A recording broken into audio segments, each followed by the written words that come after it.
Howdy, everybody, and welcome to the second round bout of Division Two Zoom Racing League. We're here at Imola this week. We got a great race in store. But before we head on to that, let's take a look at the constructor standings. Alpine had a great race last week as a team, Ferrari right behind them. And then a little bit of a surprise, you got the Alfa Romeo in P3, Mercedes and Aston Martin 3 and 4, or 4 and 5, sorry, followed by the Haas, McLaren, and then the Honda powered teams right now are not doing so great. They're sitting at the bottom, two of the bottom three, sorry, uh, at 8 and 9, and then of course Williams with 0 points so far. And so, if we take a look at a deeper dive into the drivers' standings, Buffalo, do you have anything of note? Hey man, exactly what you were saying before. Great to be here. It was all Alpine last week. Johannes Ludwig and Ethan Patel making up a 1-2 for the Renault Power team. And Sid and Sleek making a strong performance for Ferrari with Brian Hackman and the Alfa Romeo splitting those guys. What shouldn't be lost is that the Mercedes teams, all four of them had a pretty poor qualifying session, but they rallied and had a great race and secured some great points. But I'll be trying to watch the Honda teams today to see if they can score a little bit more points than did last week. Definitely a race to forget in Silverstone. No doubt about that. And let's go ahead and hop on board into the hot laps, into qualifying. It's a short qualifying session, only 18 minutes, and it's a wet one right now, and that can be a bit dangerous. Yeah, the wet can be dangerous. We saw a little bit of that in Division 3, right? And so everyone had to go out quick on soft so that it wouldn't get wet. But here we're starting on the wet. We saw evolving conditions there in the race, and I'm wondering if this bodes for something similar in the D2 race. Yeah, and I think, yeah, you mentioned those evolving conditions, and with a wet track, you have 20, or in this case 19, as we're missing somebody. We have 19 drivers just going over that track, building a dry line. So even if I can't tell how hard it's raining right now, and there is some puddles out, but as this qualifying session goes on, I expect the times to get faster and faster, and for it to be easier and easier to drive on. So I expect these first couple laps to be not as great as the final ones.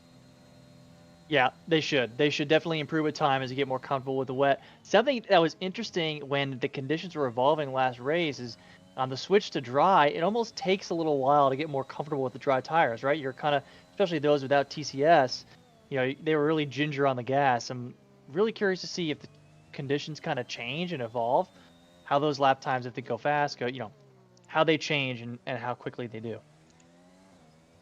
Yeah, I don't know. We're gonna in a couple of not a couple of minutes, in a couple of seconds, we're gonna be seeing Cryptid, who wasn't in the race for AlphaTauri last week, which may have contributed to their shortcomings in the race in Silverstone. So he's looking to put AlphaTauri back on the map, and he's gonna be the one to finish up the first hot lap, I believe, or it may be the people in front of him. I can't tell who came out first. I believe it's Cryptid.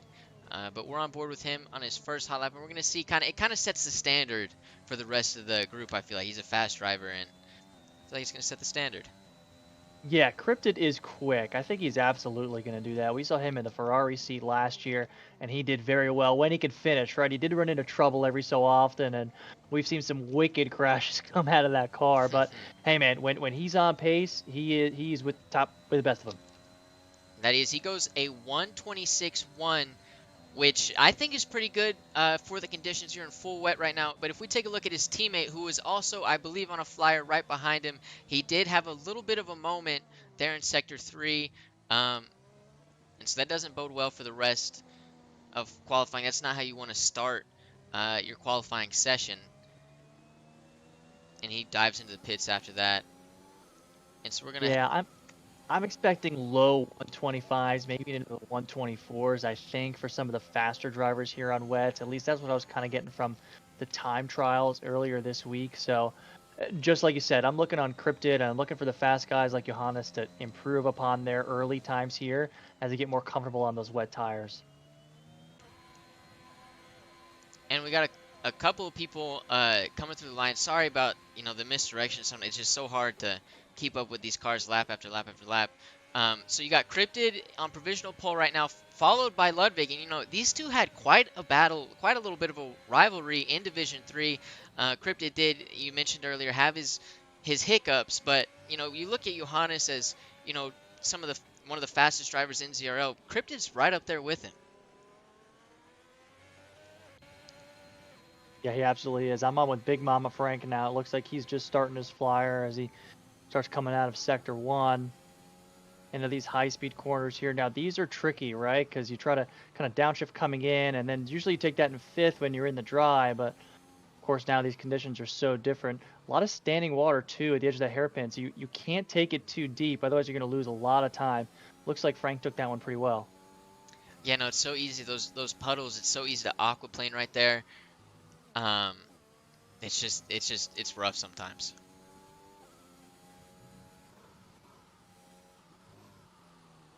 Here Frank is here going up to Aqua Minerale. He gets good speed out of the exit. That's so tricky going there.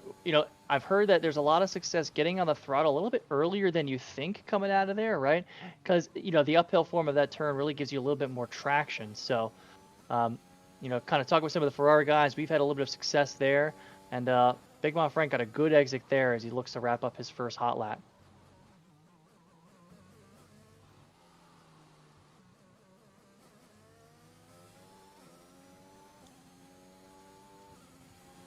Coming over across the finish line, and that's a 126.7 for Big Mama Frank, locking him into P4. So great showing for a first heater out of the Mercedes driver. Yeah, great. And they didn't have a great Division Three bout with Siggy and Kaitenko. Um, I don't think either of them finished, and so Division Two Mercedes is looking to improve upon that as Cryptid goes even faster, 125.6.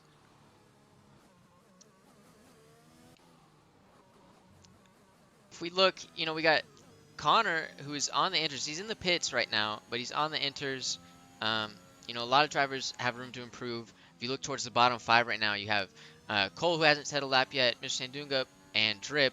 And I know Cole and Mr. Sandunga both had a little bit of hiccups. I don't know about Drip.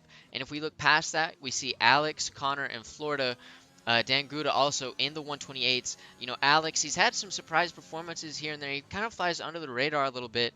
Um, but he's super consistent. I expect the time to improve. He can run up in the top 10 when he's on his game. Florida as well, bit of a spotty driver. He can be super fast, or he can be inconsistent. And so once he improves that consistency, he's a super fast driver. He'll be up there fighting with the Garrett Elders, the Ethan Patels of the world. As Shaggy Muffin also went to split up the Johannes Cryptid rivalry. As Johannes goes even faster, Shaggy Muffin went a 125.4. Johannes goes 124.9. And so, Honda's looking a lot better so far with Shaggy, Cryptid, and Garrett all right there. Cole still has yet to set a lap. And so we'll hop on board with Cole right now as he's coming towards the end of his lap. Let's see what Cole can do. He's not looking like he's going to split up anybody just yet. He goes 16th, right ahead of Florida and Connor. So 128.2. He's definitely going to improve upon that. He's also a quick driver. He's a great guy. He was in all of those guys. So Garrett, Cole, they're all great for the Honda family, supporting each other. It's just so you really rooting for him if you're a Honda guy. If you're Toto Rivas, I just don't know. But if you're Toto Rivas, I don't know what you're feeling right now with what happened in Division 3. But we'll hop on board with Florida as he invalidated. Starts another hot lap. And so we're going to skip that. His drip is also invalidated, and he's going to have to start another hot lap as well. So we hop on board with OG. Garrett. What up, Buffalo? Oh, sorry, back from some team radio here. A lot of engineering chatter on the Ferrari side. I know that they're coordinating pretty nicely, trying to figure out what to do with setups, tires, and kind of determine what to do with fuel loads too. Is some teams are having success, fueling for 2 or 3 laps as they get used to those wet tires too. Looking for the AlphaTauris too. We saw Cole, cryptid up there in P3, but Cole in P16 had just set a banker, and he's going to try to set one quicker, here in the next few laps. So something to look out to jump up the standings here in the next few minutes. Well, I do believe you've just jinxed him.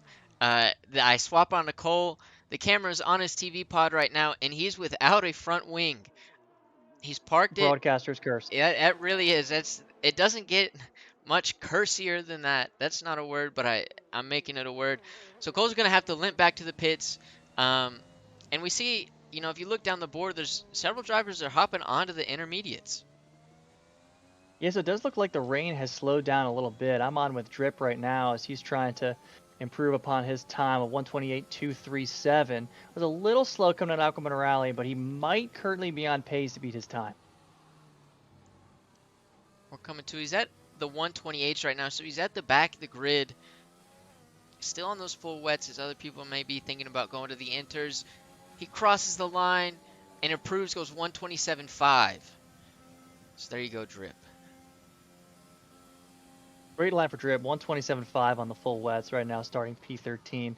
So not bad, not bad to start. It looks like there's a yellow in Sector 3. I think there's an Alpine around. I don't believe it's the Alpine, but Or Williams?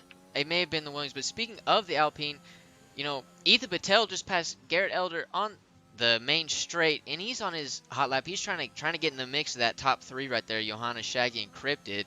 And we're gonna hop on board with him for this hot lap. It's a lot different in the wet. This lap is than in the dry. You can really take things. You can take curbs. You can throw that car into turns, and you're really on the rails in the dry. But in the wet, it's a lot more dangerous, especially with the puddles about.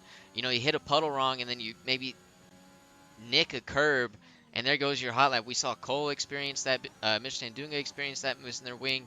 So you got to be on rails, but also you got to be contained. It's really intense. As he has a bobble right there at Aqua Minerale. Sorry for the butchered pronunciation. So I'm personally going to call that turns 11, 12, and 13. But Ethan finishing up Sector 3, definitely I think going to go out for another one. Not the greatest lap he could have had, but we are going to see as Mr. Sandunga disqualified from the session. Yeah, it looks like a little bit of a hiccup there, kind of coming in front of pit lane. Sometimes those disqualifications are tricky, right? I mean, you see guys get disqualified for just, trying to get themselves out of a spin and get back on track. So, wonder really kind of what happened there. Yeah, maybe he was just trying to get out of the way of some people who were on faster laps. You just get out of the pits and just, at the steward's discretion as Ethan Patel saves it. What a miraculous save. That looked like he was headed for the barrier and out of qualifying. That had my heart racing a little bit right there. Yeah. Kept it out of the wall, but wow. Yeah, we've had 3 cars already DNF as Josh Barnsley spins out Naco Minerale on his hot lap, so he'll have to re-enter. And is he on inters? He's on inters, so I wonder if maybe it was the grip a little bit, but we've seen Ethan Patel and Connor set at least their best laps on inters so far, so could have been one lose a grip for Josh there. He should have time to come in and set another lap. And so, oh, sorry, my mistake. He's got to be fueled up for another one. He won't have time to hit the pits and he's got to go and refuel or any of that. He's got to go now. But while that happens, we'll hop on board with Johannes, who's on the intermediates on provisional pole right now. He's 5/10 up going through or starting Sector 3, and he invalidates. He was looking quick. He was looking quick there, a purple Sector 2, and he very easily could have beaten that 124.9, I think. Yeah, he was 5/10 up. Wow, that would have been an amazing lap.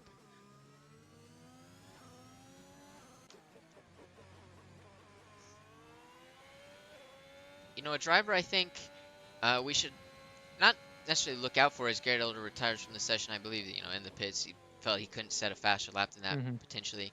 But Sleek, Sleek was up there with his Ferrari teammate Sid, who just goes fastest. Wow. So 24.2, that rivals Johannes's potential time. Speaking of the Ferraris, and his teammate Sleek, who was up there last race, his Big Mama Frank goes P2. They're not going to let me finish. Lap from Big Mama Frank. No, they're not. It's all the guys that were out on inters now are good. I'm on with Josh Barnsley, and he just sets a purple Sector 2, coming into Sector 3, and he'll try to keep that improvement going to turn 16, 17, and 18, known as Rovazza. Rovazza.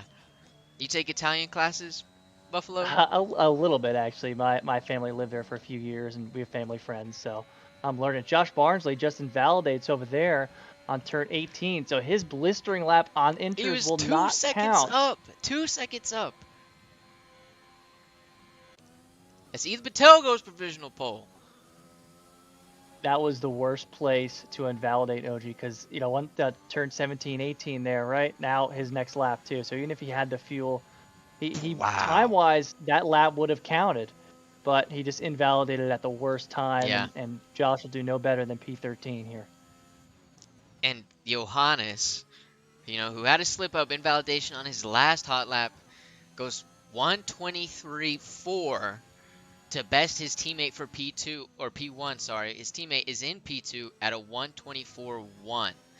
So, Man, it's like a slugfest up there. I mean, I thought we were going to see mid 24s before it was done, but here we are at and Big Mama low Frank takes it 23s. from Ethan, goes 124 flat. They're just one haymaker after another. Yeah, it's starting to look pretty dry out there too. So And we mentioned that earlier, as the session goes on, you have these 20 cars driving over it over and over. Raiden lines up a little bit as Cryptic it takes that P2 away from Big Mama Frank. So they're just taking it back and forth. Cryptic goes 123.5, is the second driver to go into the 123. It's just a tenth off of Johannes. But as the session evolves, as the track evolves, it's just going to get faster and faster. I didn't expect it to get this fast, though. I'm on with Ethan Patel now, who's just about to cross the finish line on his latest lap. And he beats Big Mama Frank. He re-overtakes for P3. So he'll start first on the second row here on 4-lap old Inters. And so they're just throwing haymakers at each other as Josh Barnsley on his final potential lap did invalidate once again. And so he will finish P15. It looks like that about wraps it up. I believe you're right. So Johannes on pole position for I believe the second week in a row. If we go back to Division 3, we might be talking about years. Cryptid P2, Ethan Patel, Johannes' teammate in Alpine P3, Big Mama Frank the Mercedes P4, Sid in P5, Red Bull Shaggy Muffin P6, and then Drip. Drip, he's had his moments, some bad, some good, uh, more bad than good, but he's up in P7 right now ahead of Connor, Garrett Elder, uh, Chris Beamister, a lot of fast drivers. Yeah, I'll tell you what. I practiced with Drip a little bit this week, and when he gets everything going, man, he can be quick around this track. And it looks like he just timed it well. He got a lap in Inters before it was gone. Nice 124.8, and sometimes that's all it takes, right? A little bit of luck, a little bit of great tire decisions, and now he's starting P7. And someone who's going to have to start P17 now is Sleek. He finished qualifying P12, but he's got a 5-place grid penalty, so it's going to put him 12 positions back from his teammate when normally he would just be 7. You know, After a great week for Ferrari last week, um, you're not off to the right foot. Anything can happen in the race, though. Any given Sunday, I like to say every week. Everyone likes to say it actually, but I'm going to take credit for it right now. Any given Sunday, but starting P17 does put you on the back foot at the start of that day. Yeah, a little bit of a rough quality for Team Ferrari. I think only Sid was up there in P5. He was the only one of the top 10. I think Josh may have finished 11th, or perhaps it was Sleek down there. But so Ferrari will have some work to do to get into contention here for this race. But OG, I think my driver to watch here for this race, and you mentioned it before, is Cryptid. He had blistering D3 pace, right? He's here on the first row next to Johannes, and Hmm. and I don't think this is going to be an easy 1-2 for Alpine. I don't. Um, I think we very easily could see Cryptid kind of slide in there if he can keep a clean race, and maybe a podium for him. And that was his issue in Division 3, right? He was the only guy who could rival Johannes in Division 3 last season. Um, but he seemed like it almost didn't seem like Johannes was really his rival. His biggest enemy was himself. Self-inflicted wounds, spinning out, hitting a wall when he shouldn't have to, pushing when he doesn't need to. And so if he's rectified those issues coming in to Division 2, then I think you're right. He's definitely one to watch. As we begin our formation lap here, taking a look at the weather real quick, looking like about a 20-25% chance of rain over the first maybe 15 minutes. Overcast, cloudy skies throughout the race until the very end when it looks like we're going to be dry. So just like we saw in D3, we could see some evolving weather conditions, right? Everyone's starting on dries now, but I wonder if rain will come into play, maybe through the early middle-ish part of this race. Yeah, I mean, it can definitely happen in Imola. We did see it in the Division 3 race. It was a little bit of the inverse of this. It started wet, ended pretty dry. But if we look at the predicted pit stop strategy, for right now, they're not predicting any rain. They're predicting a one stop from a soft to a hard or the soft to the mediums. And that sounds about right for a full dry race. But as Buffalo pointed out, you can never know with Mother Nature. It could happen at any time. Yeah, that's the key, right? A full dry race, and I kind of found that the hard tires may have struggled a little bit pace wise on this track, but the one stop soft to medium can be tricky too. So you have to make sure you're managing your tires okay. We'll see if safety cars come into play, and he's up on a little bit of that tire wear. Um, but I'm not sure. We saw what maybe two safety cars in D3 plus a VSC, and that could of course alter the pit strategy significantly. And there were some bizarre incidents in D3. It wasn't your standard, driver hits driver. It was really bizarre. You had some guys clipping the wall. Maybe I believe it was this wall, just barely hitting it, and so you can really throw up your race too. You got to be wary not of just the drivers around you, but it's a narrow track. You got to be wary of the walls around you as well. It's a narrow track. The gravel can be unforgiving, and one spin out can heat your tires up for like half a lap. So got to be very careful and very clean. As all the drivers finish up their formation lap, we come to the line, and we will have our camera set on Cryptid, who's hoping to take the position from Johannes. And Johannes had a much better start than Cryptid. Ethan Patel is right behind him, though. Big Mama Frank, Shaggy Muffin takes his place off Sid. And they come into turn one relatively unscathed. There's a little bit of contact between Big Mama Frank and Ethan Patel. And Big Mama Frank comes out the winner of that. Ethan Patel down one, Sid up one of Shaggy Muffin once again. They're fighting back and forth right now. Sid and Shaggy Muffin, Big Mama Frank, Ethan Patel battling back and forth as well. There's a couple people off track into the gravel trap back there. But I think things are starting to finally smooth out just a little bit. A little bit of shuffling here chaos in in the the early back. part. In the early part of lap one, Garrett Elder down 4 spots. Big winner so far. Brian Hackerman up 3. NVA up 4. So a little bit of first lap shuffling. I'm on with Garrett Elder here as he comes into Aqua Minerale. A little bit of a gap building between NVA. We see as NVA spins out in Aqua Minerale. Yeah, Garrett Elder comes into P12. Yeah, that spot right there, that's dangerous for anybody. You're too early on it just shifts your car's momentum, it shifts your car's weight. And there's a Ferrari, I believe that's Seek, who started P17. He's back. He saves himself from getting any wing damage, but he spins out as well. So NVA and Sleek are both at the back right now, and they're going to be fighting for those final 2 positions. Yeah, no damage for anybody so far, but yeah, maybe that was a little case of the tires were too cold to kind of take it just like NVA was trying to, right on the first lap here with those mediums. I don't know if he just couldn't warm up the medium tires as quick as he'd like to, but a lot of action here already on lap 1. As Drip goes to make a move on Sid, Drip is on the fresher tires, the medium, or Sid is on the mediums, Drip is on the softs, and Drip makes it stick, but Sid's looking to come back. His Cryptid already picks up a time penalty. We mentioned those self-inflicted wounds. You're on lap 2. You can't be picking up time penalties already. Yeah, this is not an easy track to avoid track penalties are, right? And it's a little bit inconsistent, too, I've noticed in time trials. You have to be very careful to kind of keep it in line. And looking through the field, we got tons of people super close. NVA and Sleek still fighting at the back. Florida right behind Mr. Sandunga. And they're forming a little bit of a train. You got Alex right there, Josh Barnsley, Cole, Garrett Elder, about a second in front, or a second behind Connor. My apologies. And we hop on board with Shaggy Muffin, who is behind Big Mama Frank. And Ethan Patel actually got that place back from Big Mama Frank. So they must have battled once again during the midst of all of that chaos. And Shaggy Muffin is looking to strike when Big Mama Frank and Ethan Patel start fighting. Yeah, he is. That's one DRS zone, of course, when it's enabled. So Big Mama Frank may be looking to make that pass next lap, but he's building a little bit of speed here behind Ethan Patel. We'll see who comes out at turn 1. Little bit slow on Big Mama Frank. Looks like Ethan Patel had a little bit more exit speed here.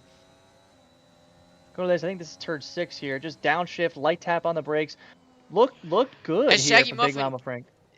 Big Mama Frank nailed it, but Shaggy Muffin hit the gravel trap, let Drip and Sid go by. He saved the car from any like long-term damage, but the tires are going to be a little bit colder than you might think, and he lost 3 positions. Couple DRS trains forming. It looks like between Sid and P6 and Dan Guda and P10, there's one. And also a little bit of N, right? So Connor's inserted in there, and then he's kind of leading a train between Garrett Elder, Cole, Josh Barnsley, and Mr. Sandunga. And those curbs, man, we've seen it already plenty of times in this race, and it's only lap 3. Those curbs can take you out easy on, like, you got to be easy on the throttle, you got to be easy on the curbs, got to be easy on your car. It's so easy to take yourself out. You touch the gravel trap, that could be a potential spin. Like, Yeah. so many different things can go wrong at this track.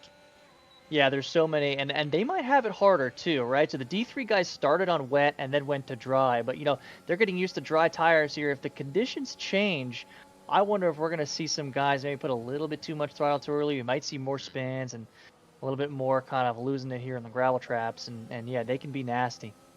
And you mentioned that, and that's like that, I think that's a really good point to bring up. In Division 3, they started the race, and even qualifying was a bit wet, but they started the race uh, being easy on the throttle, so it was super easy to adapt from going easy to hard on the throttle towards the end. But it's a lot different, if weather comes up, it's a lot different changing the, mashing the throttle to having to be really conservative.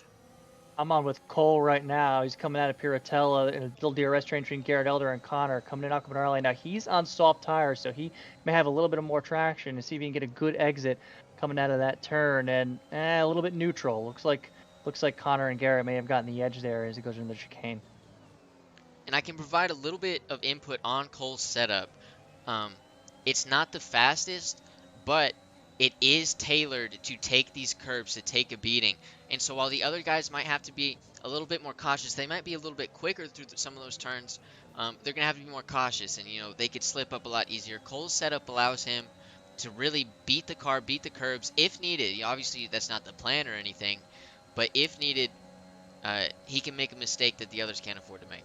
Yeah, well, he's at least got a little bit of pace. He got a really good exit coming out of Ravazza into the first turn, and he's overtaken Garrett Elder. Had great jump, good DRS, full DRS of course, and now he's looking to put a little bit of pressure on Connor coming into turns 5 and 6. Narrowly misses the gravel and to go into hairpin. We'll see what kind of exit Cole is looking at. He gets right up on the edge of Connor. It looks like he had to back off a little bit coming into turn 8 and 9. And while that's happening, just a couple cars in front, Dan Guda and Chris Beemister are fighting Brian Hackman for 8th place. And Shaggy Muffin's right there, Drip's right there. Sid did get in front of Drip while that happened, but Shaggy Muffin right behind Drip. Drip has a little bit of a moment. Shaggy Muffin looking to pounce upon that. And Brian Hackman, Chris, and Dan Guda right behind her they're just licking their lips. A little bit of an incident in the back. It looks like Josh Barnsley may have went around, and he's fallen from P14 down to P18 as fellow Ferrari driver Sleek runs by him right now, coming to 16, 17, and 18. And while that happened, Shaggy Muffin overtaking Drip. Ooh. And Drip, does he hold on to 7th place though? He does, so Brian Hackman doesn't get him this lap. But those softs, it's a high tire deck track. And so those softs, there's a lot of drivers on the softs right now. But they can die really fast. And depending on your driving style, you can have softs that are already dead by lap 6. Yeah, Drip was losing a little bit of grip in 12 and 13. And of course, Sid was able to kind of pull away in the chicane in the last lap. I wonder if he is starting to feel that tire wear. And I wonder if maybe that definitely contributed to him kind of falling down to Shaggy Muffin as well. Definitely more ginger on the throttle there as exit of 2013, as exit of turn 13, sorry. As he tries to put pressure on Shaggy Muffin and not totally lose space. He may be able to get in DRS range, but he doesn't have as much. He's at 35% battery already here at lap 6, so he's used a lot of that. And he needs DRS bad if he's going to survive the barrage of Brian Hackman, Chris Beemister, and Dan Guda. Yeah, it doesn't look like he's going to get it, and I think that both McLarens are behind him.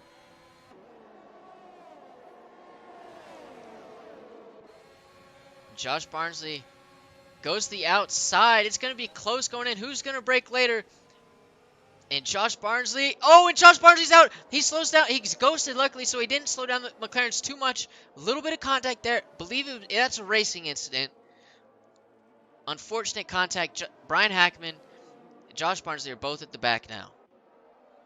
Yeah, I think it was Brian Hackman that spun around there, and I'm on with Dan Good in the McLaren right now. Is trying to put some pressure on Drip, but he did escape that fray unscathed and finds himself in P8 as he goes around turn 10, trying to carry as much speed as he can through Akam Morale. Really late braking, taken very well, and a good exit coming out of that turn, aided by some ERS. So he will start to put some pressure on Drip here towards the tail end of this lap. Should certainly be in DRS range. And his teammate Chris Beemister, who they were neck and neck, right behind each other through the first 7 laps. He's had an incident and he's down all the way at the back now. Tough luck. He was finding some pace too, and he's new to the league actually, a new Division 2. He showed some pace last week in Silverstone, so a lot of laps to come back here, but unfortunate. Looking to the field, they're starting to spread out a little bit. I believe Ethan Patel and Big Mama Frank are still having a battle 8 laps in. They're neck and neck, right behind each other. And so we're going to stick on board with them for this lap, seeing what they can do. Yeah, something to look out for as you watch that battle is Sid, who's on 7-lap old mediums, which should start gripping a little bit better than, of course, Ethan and Frank's 7-lap old softs. So I look for that 2.5-second gap to maybe close here in the next couple laps. And we'll see if Sid can start to put some pressure on, as it looks like Danguda did just pass Drip.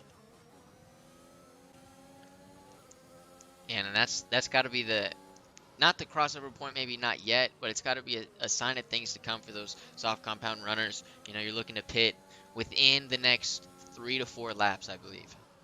I think it's close, OG, because Sid just made up 0.8 of a second since the last Drip time he mentioned is it. out of the race.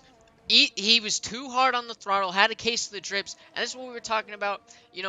Like he qualified, he had a great qualifying session, and you said and you mentioned he's super fast when he puts it all together, but it's just too often he fails to put it all together.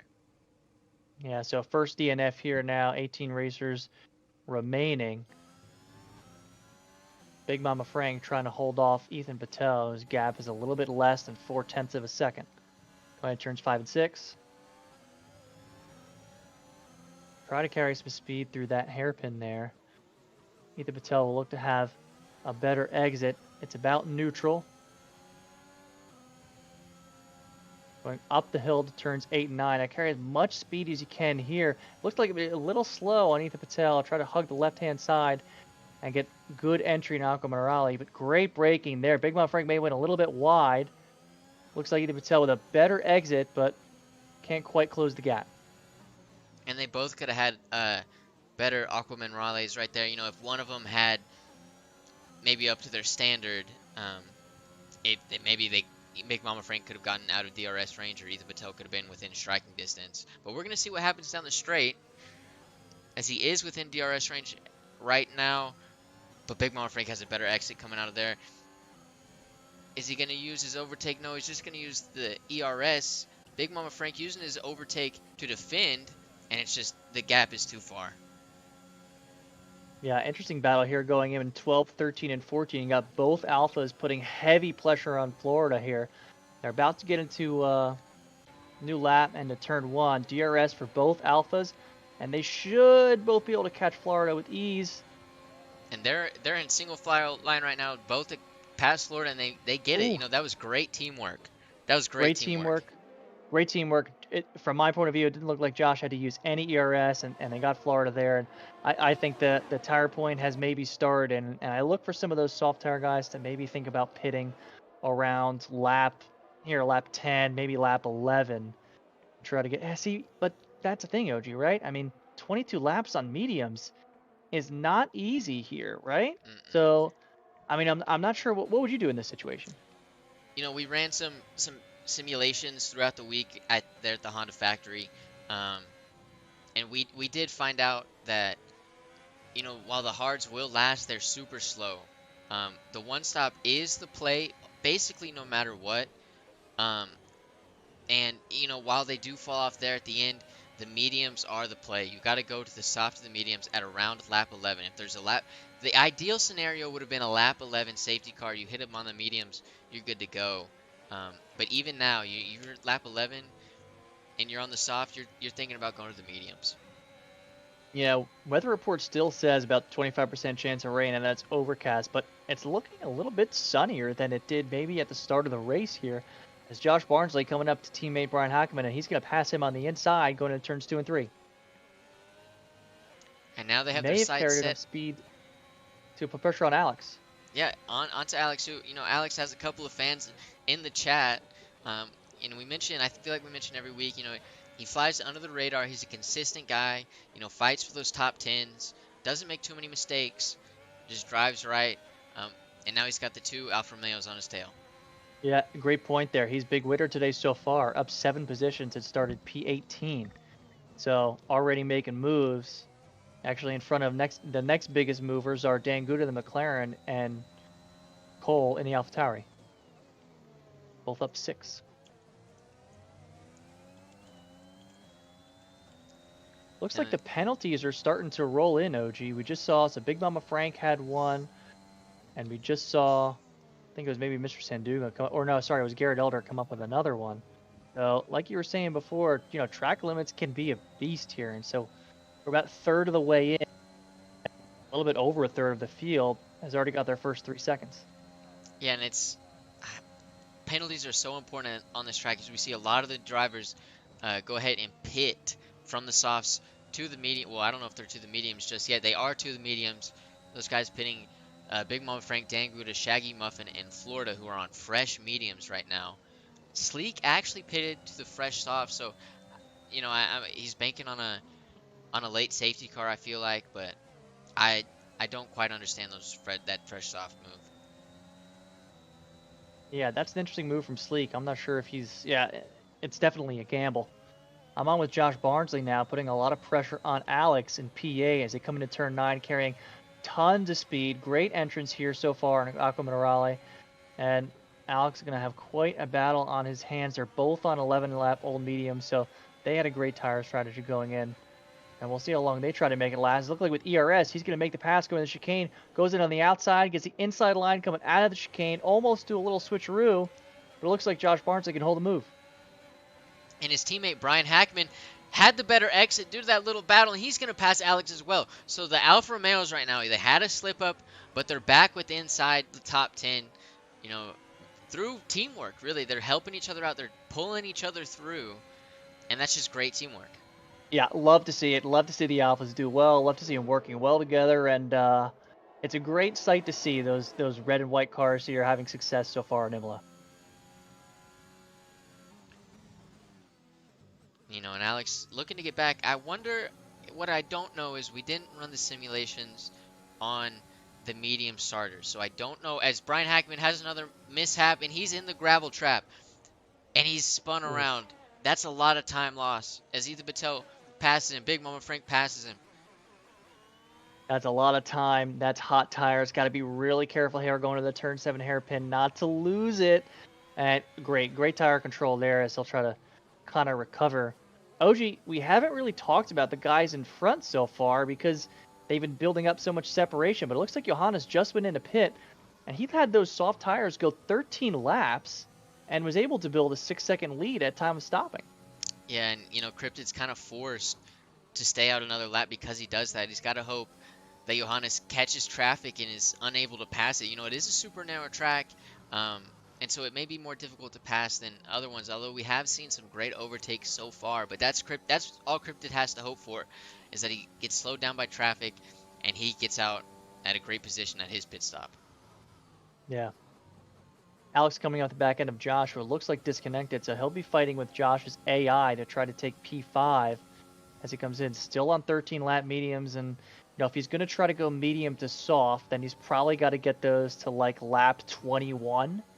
Right, to comfortably make it to the end of the race without worrying too much about tire wear. As he loses it to Ethan Patel, who comes flying by his left-hand side on fresh mediums. Through. And that's massive for the Ethan Patel Big Mama Frank battle. Is now there's a car between them, and depending on Josh Barnsley's re-entry as he just now rejoins, potentially 2 cars between them for the two that have had a battle throughout 14 laps of this race. Yeah, that is huge because Ethan Patel should have no problem if Josh still remains disconnected. Ethan Patel is going to have no problem getting past his AI, but Big Mama Frank's going to have a much taller task trying to get by Alex, proper driver, in there for real. And that fight, as Ethan Patel already passed Josh. So he has made up that ground pretty quickly. So it's time for Big Mama Frank to push here, right? Because he's got that tire advantage, and it's only going to get lower and lower and lower as the race goes on. So And here's the during time to that, push. Dan Gouda is about to meet his McLaren teammate once again. He had a moment in the same spot that his McLaren teammate had a moment, and so what started out great is going not so great right now. The Big Mom Frank with DRS did go ahead and pass Alex. Oh, he just went into pit. So Alex now, we'll see what Alex is going on to softs. So I wonder That's if they have to be a two-stop strategy then, OG. they're definitely on the two play, um, barring a late safety car. That's the only thing that could save them right now. It's the two stop is rough. Yeah. So I'm not quite sure what the interval is right now, but both Johannes and Cryptid are on their fresh mediums, right? So the undercut, as far as injecting traffic in between them, didn't work that well so far for Johannes, but it does look like there's a significant gap. It's at least 5 seconds, because I can see that gap between Garrett and Johannes. So however far behind Cryptid is from Garrett, add that to it, and that's how much space between them right now. Yeah, a lot of space. I feel like through the pits it's almost, you know, they both pitted, and I feel like the gap is widened even more as Johannes sets a purple purple lap. So that may be why I believe the gap is widened, um, Yeah. as he's just flying right now. Yeah, it looks like now I'm getting the interval data here. So it looks like about a 9-second gap between Johannes and Cryptid, and they're effectively P1, 2 here as far as pit stop goes. Sid still hasn't come in. 15 lap old mediums. Again, he'll try to get to around lap 20, 21 here, but it looks like they're still giving him some pretty good grip as he goes in Aqua Minerale himself. Really great braking. Downshift, upshift's a little bit early there, but he's still got a good exit. Experienced guy going in the chicane. Yeah, and we know, like we know Sid is great at managing his tires. You know, he's one of the Yes. best in the league at it, regardless. You know, Division 3, 2, or 1. He's just flat out one of the best at managing his tires. So this is going to be no issue for him, as I'm assuming he's going to be on the one stop as well. Yeah, the worry is like, how many seconds do you think you can take from Johannes when you're on the sauce and he's on the mediums, right? How much time can you make up after you pit? And that's going to, because the longer you wait, the more that Johannes is going to close that gap to Sid, right? So it's really a balancing act here to see what you can do.